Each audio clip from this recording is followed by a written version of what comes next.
Hey, Michigan DUI lawyer here. 25 years of experience, and I want to tell you today the difference between a preliminary breath test and an evidential breath test and why neither one works.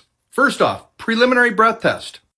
They tend to look like this, all right? They use them on the side of the road. Normally, if you refuse those on the side of the road, it's just a civil infraction. In Michigan, it's a $100 to $200 fine, no points, no abstract. It gives the officer probable cause to make an arrest if you submit to it.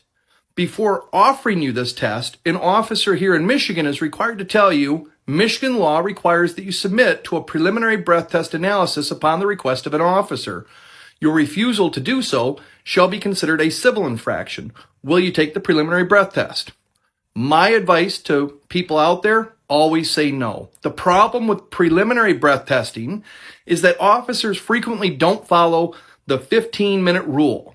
Now, if you look at the peer-reviewed research, they talk about a 20-minute deprivation. Don't drink any alcohol for at least 20 minutes before you submit to a breath test.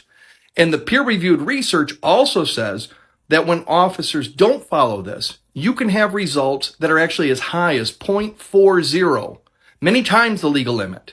So that gives an officer probable cause if you submit to a preliminary breath test, whereas if you refuse it, it's just a civil infraction. Now let's talk about the evidential breath test. What happens after you're arrested? Now this one carries some pretty significant penalties if you refuse it.